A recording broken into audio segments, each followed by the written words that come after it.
Welcome to a special edition of Political Empire, Election 2013. This is Jeff Horstman with the Press Enterprise MP.com, and we are here to bring you the latest results in a bevy of local races. Comparatively, this election, you don't have any federal races, you don't have any state races, you don't even have any county issues. But that doesn't mean there isn't anything important going on. You have significant races, particularly in San Bernardino, where you have not only regular city council races and a race to replace the mayor, but there are some recalls, and so there's a whole bunch of complicated elements in that we're going to get into. And there's also significant races in the city of Riverside and races with school boards, and we have them all, and we hope you can stick with us for the next few hours as we go over the results, and we hope to have some segments from the field as well, from the reporters who are out there at the victory parties who have been following these races and can provide some extra insight and analysis for you. And we're also going to be joined by columnist Dan Bernstein here in a little bit, who's going to be talking about the what's going on with the Riverside City Council and the Riverside Unified School District. So a lot going on. Thank you for joining us. And I guess the first thing we need to do is start getting into the results. So we're going to go race by race here, starting with the Banning Unified School District. This was a race for 2 seats, and you had 5 candidates. Incumbents Jim Smith and Jan Spann were appointed early this year to fill vacancies. And the results right now have actually a challenger, Martha Biderio, I'm sorry if I'm mispronouncing that, in the lead in early returns with about 34.5% of the vote. Jan Spann, one of the incumbents, is second with 23.7%, and another challenger, David Vanden Heuvel, is third with Jim Smith coming in 4. Now, again, these are early results. These are mainly the mail-in ballots, absentees, that sort of thing that get pretty much counted right away once the polls close at 8 o'clock. As the night goes on, you're going to start to see more results roll in from the precincts where people actually cast ballots on election day.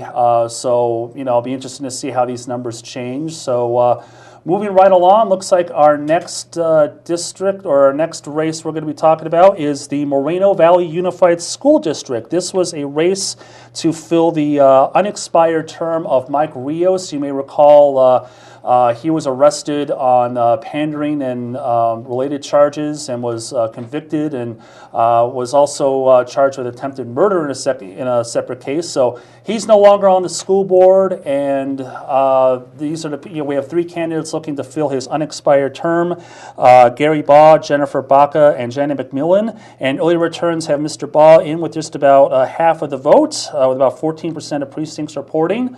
Followed by Janet McMillan and Jennifer Baca.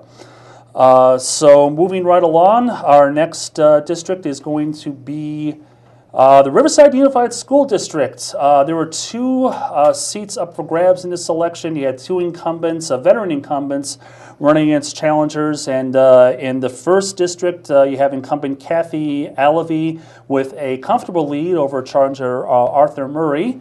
And moving ahead to the trustee area 5, this one's a little closer. You have longtime incumbent Chuck Beatty, who is a former Riverside councilman, held that seat for a lot of years. This is a race that was kind of billed as experience versus the need for new blood. The need for new blood being pushed by Brent Lee. And right now in early returns, he has a lead of maybe 450, 500 votes or so early on. So we'll definitely be keeping track of that.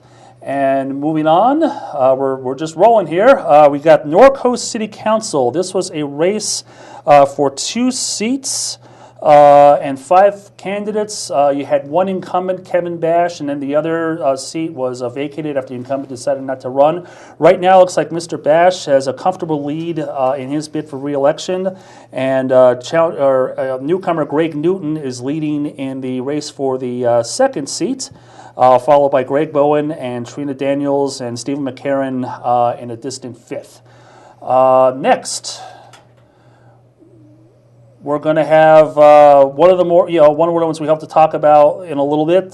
This is the City of Riverside Ward 3 Council race. This is a seat held by Rusty Bailey before he got elected mayor. And this is an interesting race because it pitted two, kind of similar candidates in terms of Valerie Hill, retired undersheriff, against Mike Subaru, who was a retired senior California Highway Patrol officer who actually last year ran for Riverside County Supervisor. And so in this race, in early returns, Mr. Subaru has an early lead. And then moving ahead, we have down in Southwest County, this is not an open seat or a race between candidates, but this was a ballot measure to determine whether the city's lone fire station was going to be able to go forward. What proponents were asking was for I think it was a per year, per parcel tax in excess of $200 to provide a funding stream to keep that station open. And they're saying, if we didn't do that, we're going to have to close the station, and the nearest station is going to be in Lake Elsinore and Menifee, and that's going to degrade the quality of public safety around here. And so far, it seems that the proponents are winning. The yes votes for that have a slight lead over the no votes. I saw the no votes were up early on that, so that again is in early return. So moving on. This is another measure in Canyon Lakes about development on Getz Hill, and looks like there's the no votes in that are a comfortable lead. We'll see if that changes, but that seems much less closer race than the fate of the funding for the fire station. All right, now we go on to the city of San Bernardino. Now, it seems like it was more a question of what wasn't on the ballot for this one. You had the open race the race for Mayor Pat Morris deciding not to run again. You had no less than 10 candidates in this, including 3 council members, Wendy McCamick, Ricky Van Johnson, and Chaz Kelly. Now, it should be noted that Chaz Kelly had to resign from the city council after pleading guilty to a perjury charge related to some false statements on his campaign finance documents. So, unfortunately, he resigned too late for his name to be taken off the ballot, so it was still on there. But right now, the Ward 7 councilwoman, Wendy McCamick, who is actually the subject of a recall, we'll get into in a little bit, is leading that. Now, this doesn't mean she's going to win it. More than likely, you're going to see a runoff in this race because the city charter requires the winner to have a majority of the votes, and with so many candidates, it's virtually impossible someone to get 50% plus 1 in this particular race. So next. This is, again, another city council race in the city of San Bernardino, which has seen a lot of trouble in terms of the bankruptcy, in terms of concern over crime and where that city's headed. And right now, incumbent Virginia Marquez has an early lead over 2 challengers in that. Next is Ward 2. This is another interesting one because the incumbent in this race, Robert Jenkins, was actually charged with identity theft and stalking. Prosecutors allege that he put a former significant other's name on a Craigslist sex ad, and basically said, for a good time, call this person, and so he directed a lot of that to someone who was an enemy of his. That's the allegation anyway. And right now, it looks like the challenger, Benito Barrios, has a slight lead over Mr. Jenkins who is seeking re-election. And moving on, Ward 4, this is another regular race. This is a seat that was up for re-election anyway. And right now, incumbent Fred Charette has a lead over his 2 challengers in that race. Okay, now we're getting to the recalls. There are actually 3 recall measures on the ballot. The first having to do with whether or not voters should recall longtime city attorney Jim Penman. He's been the source of a lot of controversy. He's known for making pretty bold statements, particularly in terms of this bankruptcy and everything. And this is seen, if he goes down, this could be kind of a watershed moment in San Bernardino city politics. And right now, it looks like a majority of voters are saying, yes, he deserves to be recalled. All right, and the other recall is in Ward 3, where John Valdivia, voters are deciding whether or not they want to bring him back, and so far, majority of voters are saying no. So that is another recall that we are keeping the tabs on. And yeah, the way the recalls works is you vote on two questions. One, should you recall the incumbent in office? And two, if you're going to recall that incumbent, who should succeed him or her? And the challenger there right now has garnered 280 votes. That's Roxanne Williams, who is being proposed as the replacement for Valdivia should he be recalled. All right, and the third recall, this is, you might have seen her name earlier, Wendy McCamick. Yes, she is running for mayor, and this sets up an interesting question if this result holds, because right now majority of voters saying they want to recall her, yet she's also apparently the top vote getter for mayor. So, maybe it's a case where she loses her, her Ward 7 seat, but she gains the mayor's desk, which would, not sure I've ever seen that before, but, you could say that for a lot of what's going on in San Bernardino these days. And then again, like with Roxanne Williams, the voters, if they decide to recall McCamick, have to pick a replacement for her. And there's a field of 5 candidates for that. Right now, Jim Mulvihill is leading the race for that.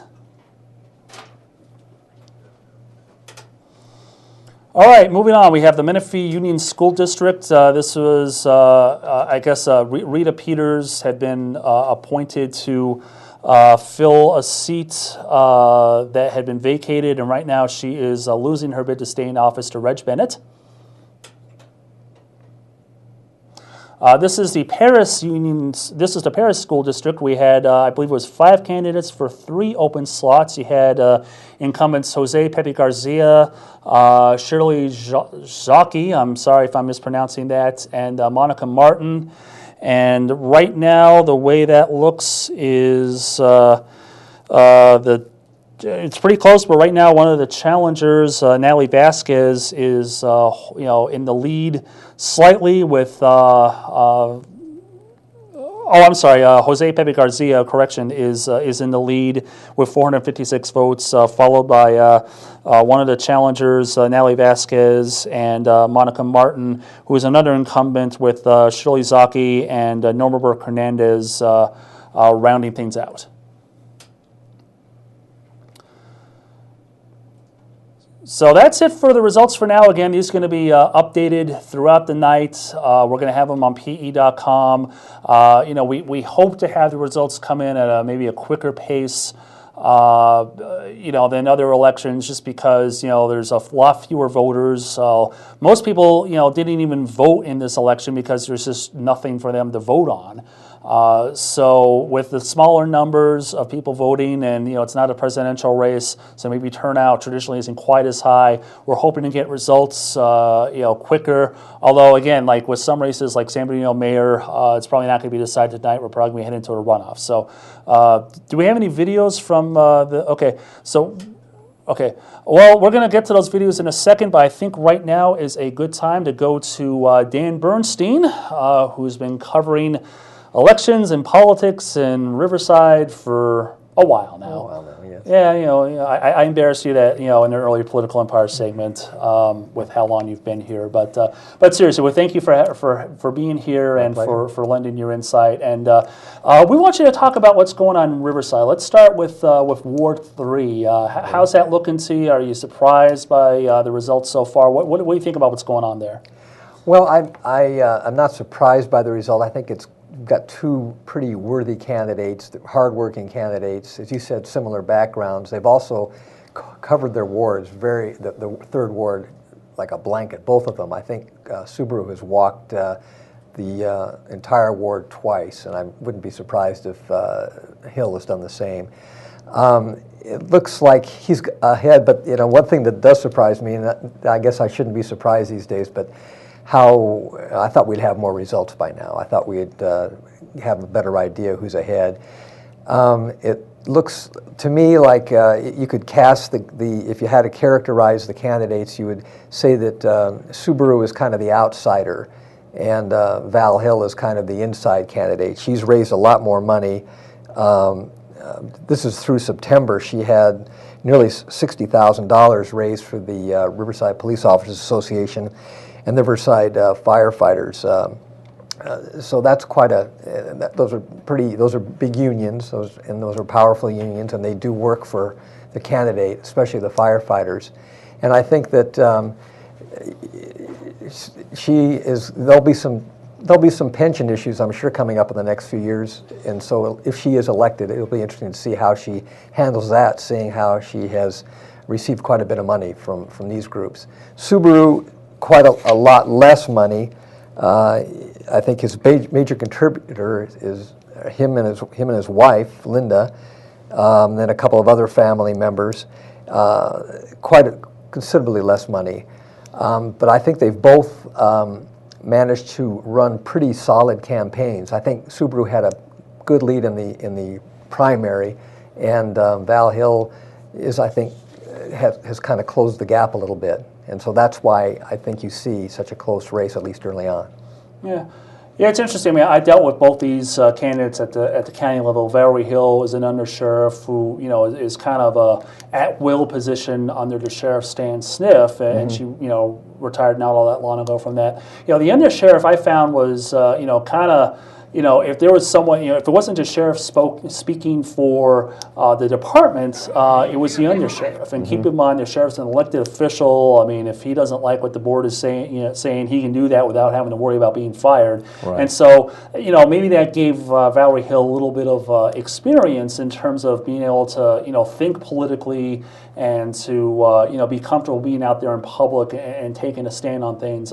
Mike Subaru was an interesting election because he was one of 3 candidates in the 1st district, which at the time was represented by longtime incumbent Bob Buster, right. And he had Kevin Jeffries in there too. And the question Mike Subaru had to face in that election was he got a large amount of money from the unions, which That's did right. not like Bob Buster, made it very clear they wanted him to go down, and so they bankrolled, I think, about 90+% of his campaign. Obviously, right. that's not the case here, but it was a very different campaign, and Mike Subaru ended up coming in 3rd. But it could be argued that in a way he had a deciding role in that race because that ended up going to a runoff between Kevin Jeffries and Bob Buster, and Kevin Jeffries ended up squeaking ahead in that. Where I mean, the question is, if there were only 2 candidates, would Buster, with his name recognition and everything, would he have gone ahead? So I mean, be interesting. I mean, like you said, very similar backgrounds. I mean, that's not to say that they think alike and act alike, but they bring that particularly that law enforcement perspective to the council. And so let's talk for a minute about the school district there, and particularly the experience versus the young blood, Chuck Beatty versus Brent Lee. Yeah, this is an interesting race. I think the Riverside School Board races this year are interesting because it's the first time that voters are deciding who is going to represent them by area, not at large. And so apart from the results you were showing earlier where you have a whole slate of candidates running and you have to pick the top 3, this is a head-to-head competition. And in the Area 1, Kathy Allavy's area, she had opposition, but not, I would say, significant opposition. But Chuck Beatty and Brent Lee are two credible candidates, and as you pointed out, there's this sort of experience versus new blood. That's a gentle way of putting it. Some people say age versus youth. It's generated some excitement, and both of these candidates have been able to concentrate in that area. You see a lot of signs around. They make a lot of appearances together. And Lee's a little bit ahead right now, and hard to say who's going to win. We don't do that kind of stuff, but I wouldn't be surprised if he won. I think that he's run a pretty good campaign, and some of his endorsements are from pretty people who have pretty deep roots in the community. So Right. we'll just have to wait and see. All right. Well, we've got some more results coming, hopefully in the next couple hours. So we'll see. But thank you very much, Dan. We appreciate pleasure. it. And right now, we want to go to summer reporters are out there. Like I said, they've been at victory parties. They have been going out and around trying to get reaction to results as they come in. And the first report is going to be coming from the Norco City Council. I believe we have Rich Diatley out there, if I'm not mistaken. So let's see what Rich has to say. Good evening, this is Richard Diatley from King.com. We're here at the home of local resident Pat Overstreet. I'm the candidate Kevin Bash. He's taken early substantial lead in the race. Mr. Bash, what are your thoughts on this? I feel very lucky. I feel very honored. You have to like stand down. And he's tall. I mean, it's like really short. That's why he posted all over. Thank you very much. It's a long evening ahead, but there's a substantial lead with Kevin Bash and Greg Newton, the leaders right now. This is Richard Diatley reporting from Norco. Thank you. All right, thank you, Rich. Appreciate that. And now let's go to Canyon Lake and hear about measures D and E. This is Michael Williams, reporter with the Press Enterprise, reporting from Canyon Lake. We're out in front of the City Hall where one of the polling places was located. Early results indicate that Measure D, Canyon Lake's measure asking voters if they'd support passage of a special tax of $200 or more per person over the next 5 years to support fire safety. Well, it appears that based on the early results, that is not going to make it. It needs 2/3 or 66.7% of the vote, and so far the early trend is that just a little over 50% of the voters favor the measure. Measure E is an advisory measure asking people if they think Getz Hill should be developed. It's about a 450-foot hill looming over the city. The measure asked them if they would be inclined to favor grading the hill for retail development. 75% of the voters so far are saying no. About 25% are for it. So there's a good possibility that the majority of vote for Measure E will be against grading and development there. Thank you very much. Michael Williams, Press Enterprise. All right, well, thank you very much. I appreciate that. And now let's get an update from the Menifee and the Paris School District votes. Tonight we're tracking a couple of school board races in the Menifee Union School District and the Paris Elementary School District. In Menifee's Trustee Area 1 race, newcomer Reg Bennett, a 44-year-old school teacher, leads longtime board member Rita Peters by a nearly 2-to-1 margin in the early returns, with Bennett accounting for over 450 votes and Peters at 233. So Peters, the incumbent, facing a long battle to come back tonight. In Paris, where 5 candidates are vying for 3 open spots on the elementary school district, incumbents Jose Pepe Garcia, the board president, and Monica Martin are among the 3 leaders right now, along with newcomer Natalie Vasquez.